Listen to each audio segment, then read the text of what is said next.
Salam dan selamat sejahtera. Kita berjumpa lagi dalam seri ringkasan pelajaran Sekolah Sahabat.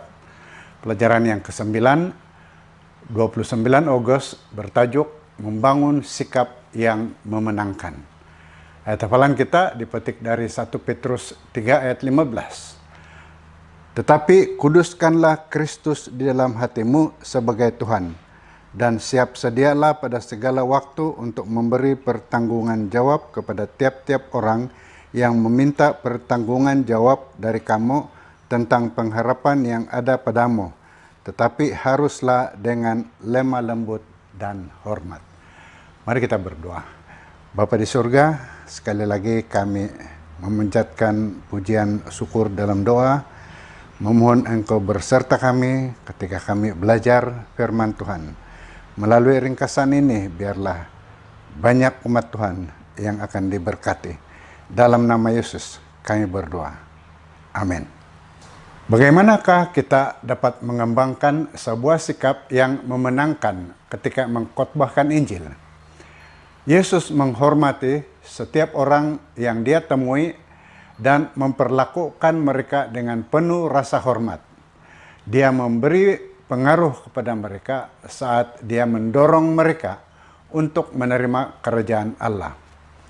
Kita dapat belajar bagaimana memperlakukan orang lain seperti yang Yesus lakukan dengan mengikuti teladannya serta ajaran para rasul. Ringkasan pelajaran kita terbahagi kepada 5 topik kecil: mencari orang yang mau membuka hati, menyampaikan ucapan-ucapan yang membangun, menekankan hal-hal positif, menerima semua orang, dan mengajar dengan kasih. Semakin kita mempelajari kehidupan Kristus, semakin takjub kita kepada keupayaannya untuk menerima dan membenarkan semua orang. Walaupun dia memberikan teguran yang pedas kepada para pemimpin agama pada zamannya, dia dengan senang hati menerima mereka yang bergelut dengan dosa dan yang terperangkap di dalam sikap rasa bersalah dan yang dihakimi. Kasih karunia-Nya adalah untuk mereka. Belas kasihannya diberikan bahkan kepada orang-orang berdosa yang paling jahat sekalipun. Kedalaman pengampunannya lebih dalam dari ukuran dosa mereka. Kasih-Nya tidak mengenal batasan. Topik pertama, mencari orang-orang yang mau membuka hatinya. Yohanes 4 ayat 4 berkata, ia harus melintasi daerah Samaria. Sedang penonton, orang Yahudi biasanya mengikuti laluan lain untuk pergi dari Yerusalem ke Galilea agar tidak melalui Samaria. Lalu mengapa Yesus sengaja melewati daerah itu? Murid-murid berpendapat memberitakan Injil di negeri yang tidak mesra itu adalah pekerjaan yang sia-sia. Namun Roh Kudus telah bekerja dalam hati orang Samaria di Syekar sehingga membuat mereka menerima pekabaran tersebut. Karena itu, Yesus perlu menanamkan kebenaran di sana.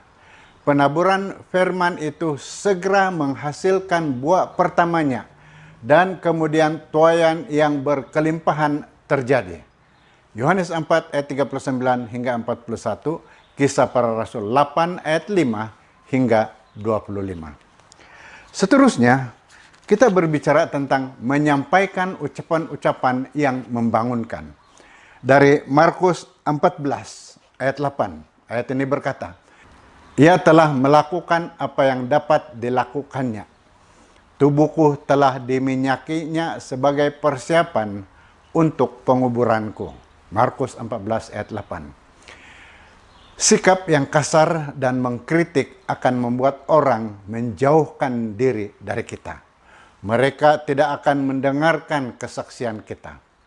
Sebaliknya, ucapan-ucapan yang membangun pasti akan menguatkan dan menolong bertumbuhnya iman mereka. Dalam Matius 15 ayat 21 hingga 28, seorang wanita Kanaan datang kepada Yesus dengan satu permintaan. Dan dia tidak mau menerima jawaban tidak daripada Yesus. Dia memberi ucapan yang membangun padanya di depan para muridnya. Dia berkata kepada perempuan itu, "Besar imanmu." Yesus juga memberi ucapan membangun kepada Maria setelah dia dikritik dengan keras atas tindakannya terhadap Yesus. "Tubuhku telah diminyakinya sebagai persiapan untuk penguburanku." Itu berlaku apabila Maria menunjukkan kesyukurannya kepada Yesus setelah Yesus mengampuni dia dari segala dosanya. Lalu dia menunjukkan itu dengan menggunakan minyak yang berharga untuk meminyaki kaki Yesus. Seterusnya, topik menekankan hal-hal positif. 2 Tesalonika 1 ayat 3.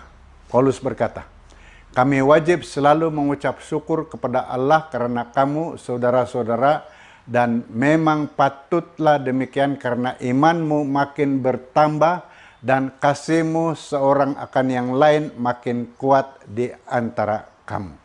Ada sebagian orang yang suka sekali mencari hal-hal yang salah tentang orang lain. Bukan dengan apa-apa alasan selain daripada mau merasa lebih baik tentang diri mereka sendiri. Namun Rasul Paulus melakukan yang sebaliknya. Dia mencari yang positif dalam gereja-gereja yang dia layani.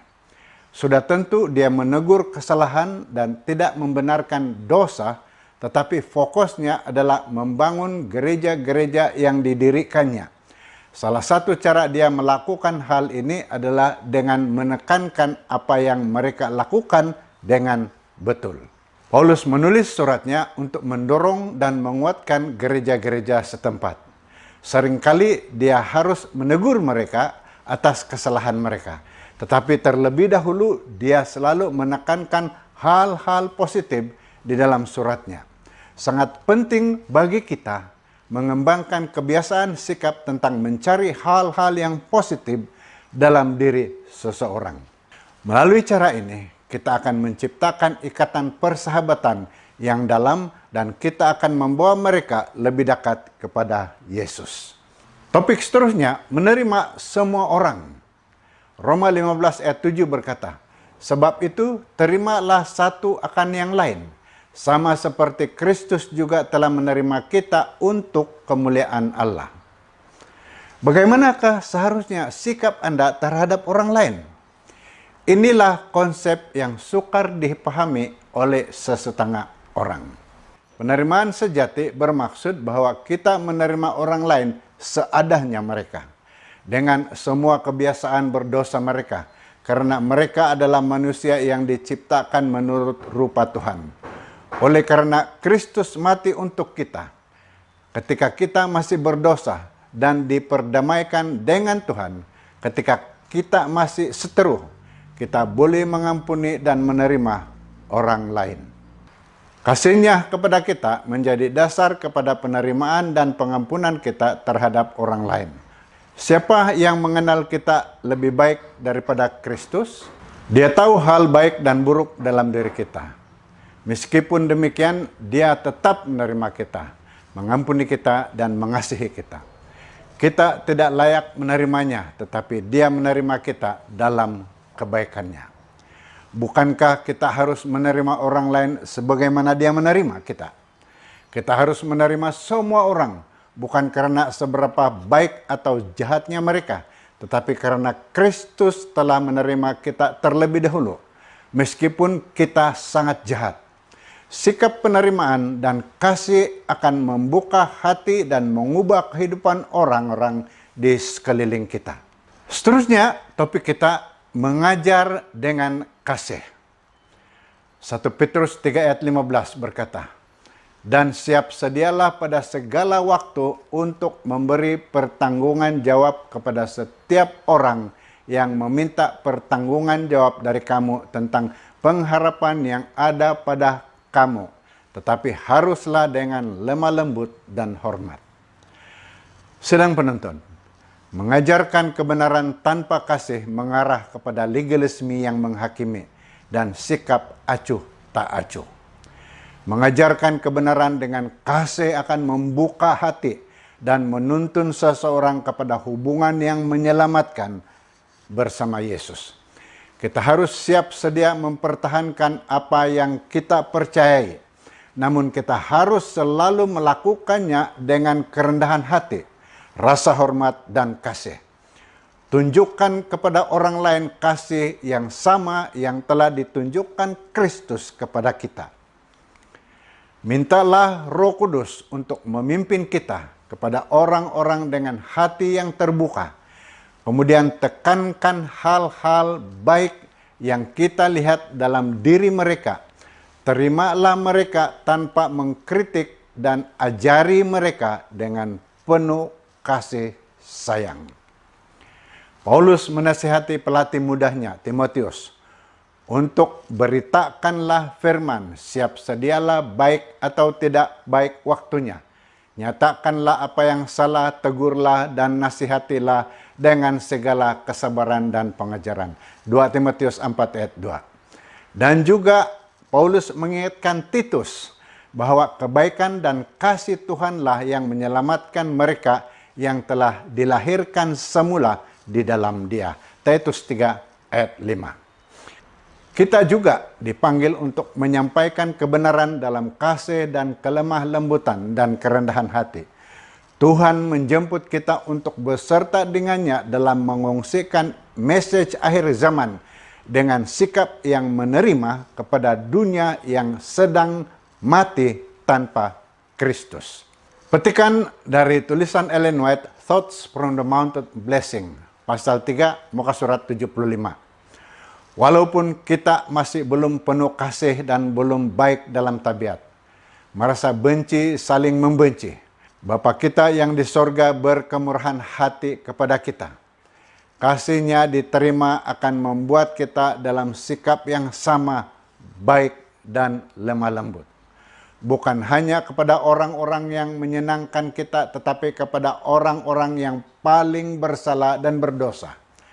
Walaupun orang-orang berdosa yang hatinya sama sekali tidak tertutup kepada Roh Allah akan bersaksi kepada kebaikan, sementara mereka boleh membalas kebencian dengan kebencian. Mereka juga akan membalas kasih dengan kasih. Tetapi hanya Roh Allah yang membalas kebencian dengan kasih. Menjadi baik kepada orang-orang yang tidak berterima kasih dan orang-orang jahat berbuat baik tanpa mengharapkan apa-apa kembali adalah lencana keluarga surga.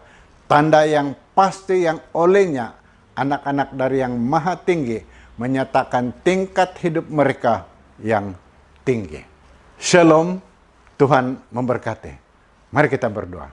Bapa di surga, biarlah kami di dalam kesaksian kami dapat merendahkan diri dan menerima semua orang tanpa mengira apa keadaan dan kedudukan mereka, sama seperti yang Yesus lakukan demi memenangkan mereka kepada Yesus. Terima kasih karena berkat besar ini kami serahkan dalam nama Yesus Kristus, Juru Selamat kami. Amin. Tuhan memberkati Anda.